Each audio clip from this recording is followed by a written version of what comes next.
La revue de presse de Natacha Polony. Donc, bonjour Natacha. Bonjour Thomas, bonjour Julie et bonjour à tous. Bonjour. Ce matin, au une de vos journaux, on trouve des femmes fatales. Le Figaro, Aubry prend la tête du front anti-Valls. L'Opinion, Anne Hidalgo, frondeuse capitale. Les Inrecuptibles, Aurélie Filippetti. La gauche risque de se briser sur 2017. Et puis certains nous peignent l'avenir en de sombres couleurs. Le rouge pour le Parisien, chaude la météo de 2050. Le noir pour Valeurs actuelles, immigration, enquête sur le grand remplacement. Mais c'est finalement le présent qui doit nous inquiéter. Libération, agression de Créteil, autopsie d'un crime antisémite. Et Le Monde, torture, la CIA a menti sur la gravité des sévices infligés.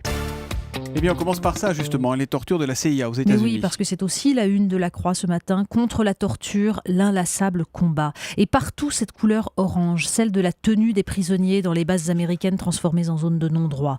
Le Monde et le Figaro ont choisi la même photo pour illustrer leur enquête. Ces deux soldats de Guantanamo transportant sur un brancard un prisonnier afghan. À côté, le récit des sévices, éprouvant, révoltant. Et celui du malaise, parfois des larmes des geôliers. Mais il y a surtout le débat de fond. Le Parisien l'évoque à travers les polémiques autour des déclarations de Marine Le Pen, justifiant d'abord la torture face à des terroristes avant de se rétracter. Alors il faut lire dans le Figaro l'analyse d'Adrien Jaulm qui commence son article par ces mots. Torture et terrorisme sont les deux visages hideux de la barbarie moderne. L'un et l'autre ont recours à des justifications fallacieuses et spécieuses. Les terroristes présentent les attentats comme étant la seule arme disponible aux opprimés pour faire valoir leur cause. Ceux qui défendent la torture la justifient comme le seul moyen d'empêcher les attaques terroristes. Il rappelle que les renseignements fondamentaux sont en général obtenus autrement que par la torture, par le renseignement, par l'intoxication de l'ennemi. Et la France le sait mieux que tout autre pays pour qui se souvient de la guerre d'Algérie.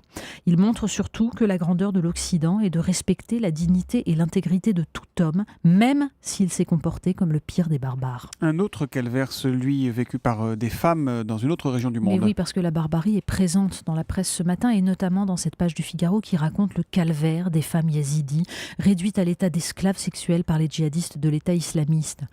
Des femmes, mais aussi des petites filles de 13 ans, de 12 ans, même de 10 ans. Mais ce paroxysme du calvaire humain rencontre la barbarie ordinaire aujourd'hui, celle décrite dans Libération, qui publie le procès-verbal de l'agression de Créteil. On y découvre la bêtise de l'antisémitisme ordinaire, l'absence totale d'empathie de jeunes gens gavés d'imagerie de séries télé, le tout de suite d'individus grandis dans l'hyperconsommation, ce tout de suite dont parlait l'écrivain Morgan Sportes à propos des tortionnaires d'Ilan Halimi.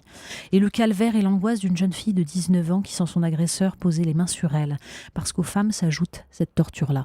La loi Macron, le feuilleton continue ce matin. Oui, l'hyperconsommation, c'est justement ce que dénonce Martine Aubry dans sa tribune du Monde, une société qui ferait de la consommation l'alpha et l'oméga. Sauf que sur le site Atlantico, le philosophe Gilles Lipovetsky, grand analyste de l'individualisme contemporain, montre comment la gauche est pourtant largement responsable de ce mouvement. Mai 68, explique-t-il, a fait tomber la logique de l'épargne propre à la bourgeoisie. Cette dernière, conformément à la morale de Max Weber, ne gaspille pas, contrairement à l'aristocratie. Mai 68 étant anti-bourgeois, le mouvement a fait tomber les anciennes réserves et limites apportées à la quête de la jouissance. Jouissez sans entrave. Si vous voulez partir au Club Med à l'instant T, faites-le car désormais l'important c'est de vivre au présent. Le consumérisme ne connaît que le présent et le crédit est là pour l'aider. Alors bien sûr, on lit la page du Monde consacrée aux travailleurs pauvres en Grande-Bretagne, des gens qui travaillent 12 heures par jour, 6 jours par semaine pour un salaire de misère. Et on se dit que c'est peut-être la condition pour répondre à la demande de ces touristes chinois qui délaisseraient Paris pour Londres. Et pendant ce temps-là, Jean-Luc Mélenchon est en colère. Oui, bien sûr, il y en a d'autres, des coups de colère. Il y a celui de Jean-Luc Mélenchon dans Le Monde, contre le travail du dimanche, contre les diktats allemands. Mais il y a de plus jolis coups de colère ce matin. Celui de Régis Debray dans ce livre chroniqué par Éric Zemmour dans Le Figaro et sa tirade contre la vulgate économie où l'endoctrinement, dit-il, s'appelle explication. Quand le monarque a le ciel pour témoin, écrit-il, il a Bossuet pour visiteur du soir. Quand il pense à Vercingétorix, il a Malraux. Quand il pense au taux d'intérêt, il a Jacques Attali. Et puis, quelques pages plus loin, l'interview de Michel Sardou. Alors ça, évidemment, c'est pas le même registre que Régis Debray. Mais le chanteur s'énerve contre les politiques obsédés par 2017, contre ceux qui l'ont accusé d'être réactionnaire et qui ont voulu le caser dans un clan. Et comme Régis Debray, il trouve que finalement, François Mitterrand, certes, reniait ses promesses, mais au moins, il avait de la culture. Et puis, il explique pourquoi il n'est pas exilé fiscal, lui qui a abandonné une résidence secondaire en Floride, qui était déclarée, précise-t-il. « Je ne suis pas du tout exportable, je suis comme le poireau ». Oui, le poireau ne s'exporte pas. Vous me faites plaisir. Pour finir, on part dans ma région maternelle. Mais oui, aujourd'hui en France, nous raconte l'initiative du comité régional du tourisme de Franche-Comté. Eh oui, Michel Grossior aussi. Exactement, il y a beaucoup de de Franc-Comtois. Et donc le comité régional du tourisme de Franche-Comté, pour faire connaître les restaurants de la région, avait décidé d'offrir sur simple appel 50 € à dépenser dans 114 établissements labellisés. Vous imaginez évidemment ce qui s'est passé. Succès immédiat, fulgurant, même standard saturé. Il a fallu en urgence doubler le nombre de chèques cadeaux et l'initiative a coûté 10 000 €. De quoi faire grincer quand même en période de crise et d'augmentation de la misère.